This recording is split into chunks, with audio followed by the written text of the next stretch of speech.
and welcome to episode 5 of our Women in Business series. I'm Becca Peppiatt, Marketing Manager at Proctor Stevenson, and today we're going to be sitting down with Karin Humar, who's Strategic Marketing Manager at Trelleborg, and we're going to be hearing a little bit more about her career journey and her experiences as a woman in a senior leadership position. So Karin, thank you so much for joining us today. It's a pleasure to have you on. Thank you for having me. Why don't we kick off, if you could maybe introduce yourself and your role at Trelleborg, and just maybe a little bit about who Trelleborg are and what you guys get up to. So Trelleborg is this is probably going to be more of a rehearsed sentence, but it's a world leader in engineered polymer solutions. And that is in very simple terms, really just rubber. And we seal, damp, and protect different critical applications demanding environments. Now, the Trelleborg Group, we're quite large, publicly traded company based in Sweden, and we have 3 main business areas that divide further into several specialized units. So it's a very decentralized organization. But the area that I work for, we like to say that we're the secret. So our solutions are usually more of a silent companion that accompany you throughout your day. So the business that I work for is Trelleborg Anti-Vibration Solutions. And we predominantly work in industries where you encounter vibrations, if I really try to simplify, or need some sort of cable protection. So let's say the next time you take a train, you won't really know what you're missing because you won't feel the vibration. So that's where we come in. In my role, I work on aligning the marketing strategies and all of our marketing activities with the business strategy. So what does that mean? We're basically using the marketing intelligence that we are collecting and gathering so we're considering different industry trends, opportunities where we can grow. We study different customer audiences, etc. An example would be now we're focusing heavily on sustainability and bringing CO2 emissions down, and that's a global trend. So sustainable public transportation is hence going to grow. We can see more and more electric trains, high-speed train. We can even talk about hyperloop trains. So knowing that these are some of the segments where we're growing and moving towards, we need to, as a company, also be able to position ourselves. And that is, we need to start targeting those segments, developing the portfolio to support that segment. So it's really an ever-evolving world that we play in. Rubber and metals, they're really everywhere. But there's a lot of magic that happens that's really at the core of our business, is the innovation that is within the engineering. That's where we bring the industry to a higher level. And probably the simplified version of what my job is to help steer the business in the right direction, so I can help connect us with the customers that seek the solutions. I think it's really just that simple. Okay, great. And you're talking about steering the company. In the response to the pandemic, obviously businesses have had to go back to the drawing board, all these unforeseen circumstances, and kind of reanalyze their strategies. How have you led Trelleborg's strategy in the response to the pandemic over the last year and a half? Yeah, pandemic, it's really like everywhere in the world, but it has also had a significant impact on the largest and key industries that we play in. So these are the rail, construction, agriculture, marine. We know that there's big issues now with the shipping and containers and on the delays, cruises not happening anymore, electrical protection, etc. So as a marketeer, I was really doing my best to support the business with the market insights that we have, preparing us mainly for the post-pandemic world, because it was bound to happen that the world will get out of the stillness that we were experiencing in 2020. Yeah. And while we didn't really know how the world will look once we get out, we knew that it will be different. And that's something that we have to prepare for. So it's, if I try to bring it out into more the world that we live in, it's we, you, I, everyone, we've changed with the pandemic. How we do grocery shopping is different. Where we live, we've moved out of cities, we've rented apartments in Spain. How we commute, in general, how we go about our daily lives is different. So there's one of my good colleagues and the business leader in the company that put it well when he said that contracts are signed between companies, while business is done between people.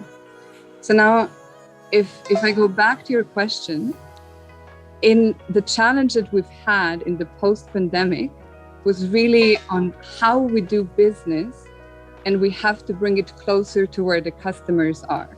So we were focusing a lot on accelerating development on customer-facing digital tools, different virtual showrooms, online events, online microsites, more tailored content so we can target relevant audiences for us. So for that, this is also where we're collaborating with you, doing more of the account-based marketing. So we're really bringing this relevant content to the accounts that are benefiting from our solutions. So I guess in short, I'll always try to summarize it for you, is that our marketing response in the post-pandemic has been in making our content more relevant, more tailored to the different audiences, and in developing digital content on the various touch points where our customers interact with us. Okay, great. And for those people watching that don't know, so Trelleborg is a client of ours. And yeah, as Karin mentioned, we are working on a very exciting account-based marketing project for you at the moment. I don't know, Karin, if there's maybe another project that you'd like to talk about, that you're excited, if there's anything that you're allowed to tell us about. Yeah, of course. I think this would probably be my second favorite topic to talk about. We'll see if we get to the one. So I'll more expand on my previous answer. So right now, and that's why it might be difficult to chase any of us in the next month, is that we're right in the middle of the process of aligning our marketing strategy with the business strategy. So as a whole business, we're now updating our 3-year business strategy, which happens every year at about the same time.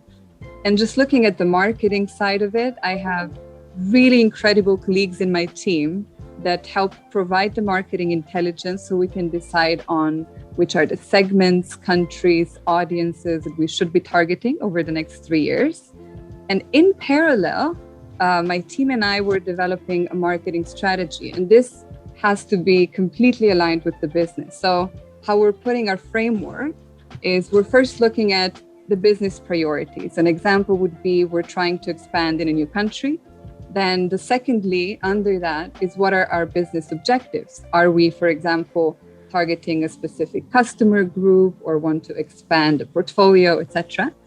And thirdly is which channels are we using it? Is it social media? Is it going to be virtual showrooms, account-based marketing? And then with what marketing activities? So that's more something that I'm really excited about. I guess it's the core of my role. But outside of just that, we are in the middle of developing what I briefly mentioned, our, I don't want to call it a virtual showroom. It's more of a virtual world. One day we might even have a Trelleborg metaverse. Who knows? Oh, wow. I'm just dreaming, but you have to start somewhere. And we are updating our value proposition as well. So while we have a very strong brand, we do need to put more focus on bringing it closer to our customers because the world is ever evolving, and so our brand should as well. Yeah, I think these are the main highlights that I thought of what we're focusing on right now. God, it sounds very exciting. Can't wait to hear more about the, virtual world side of things as well moving forward.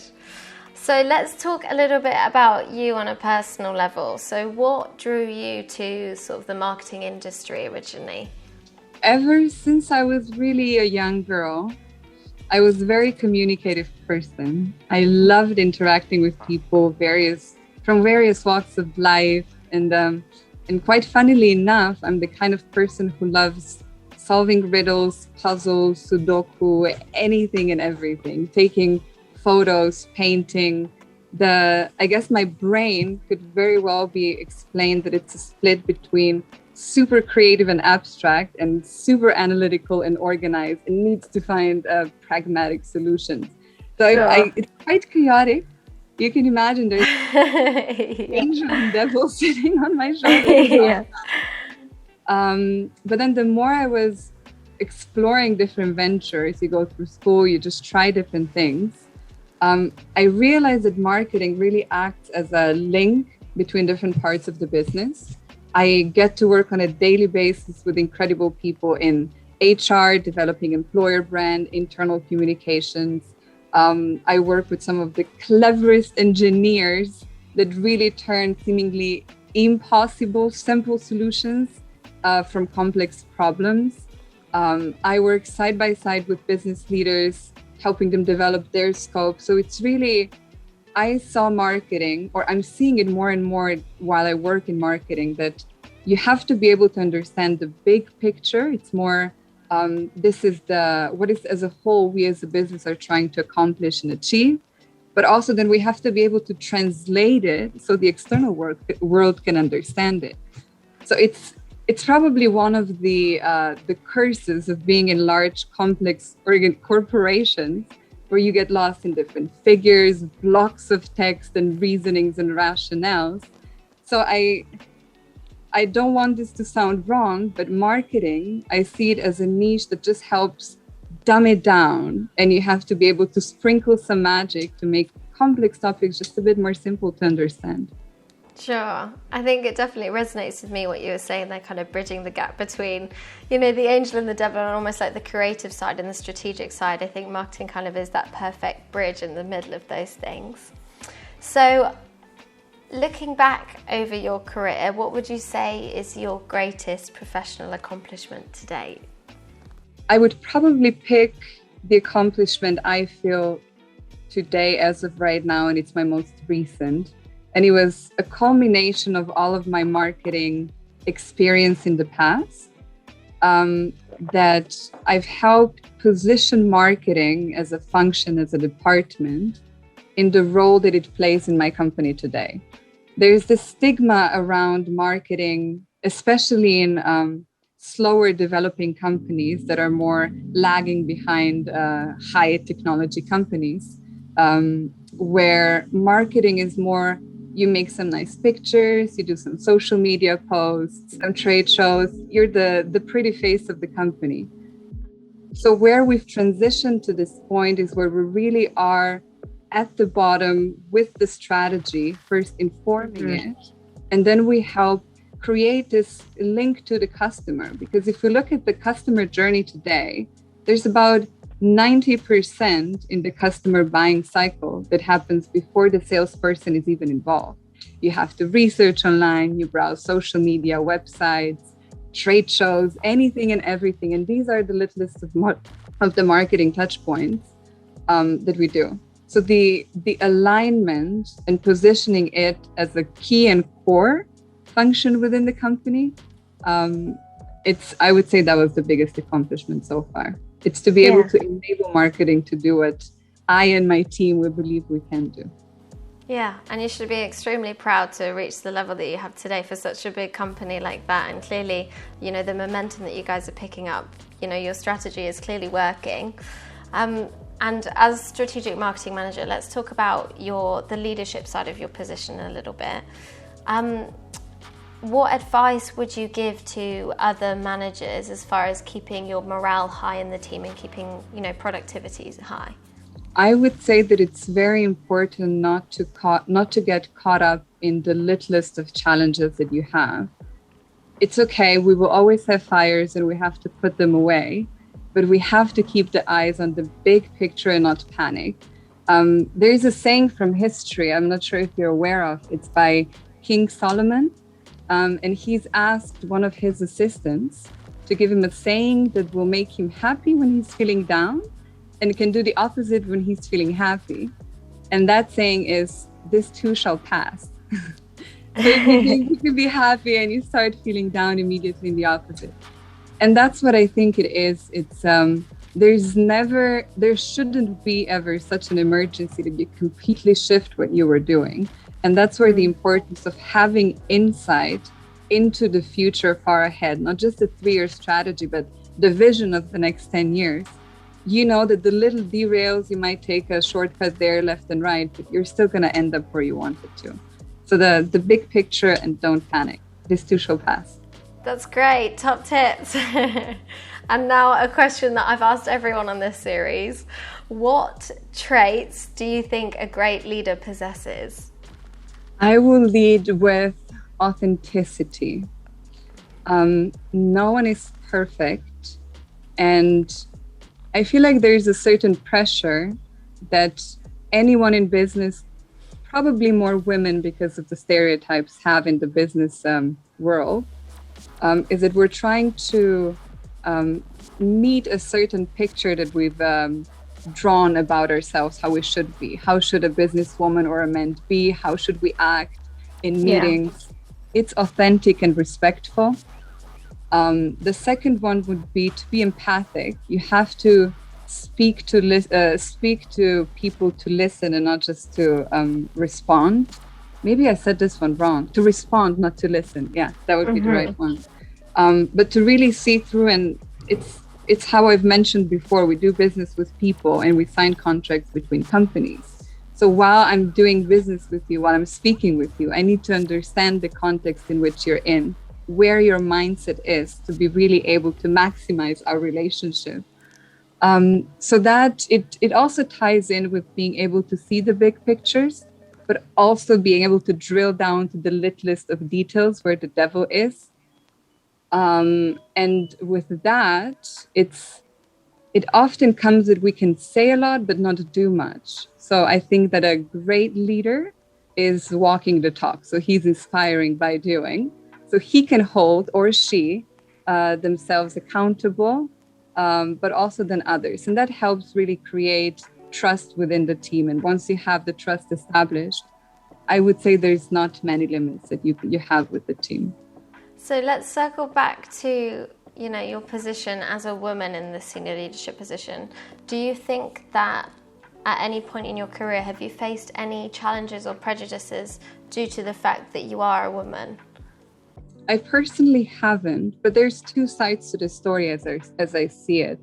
I think that there will always be stereotypes, sometimes towards women, but we're also going to start stereotyping men, because the moment you marginalize one group, or we're saying we need to empower one group, we're creating division between the groups.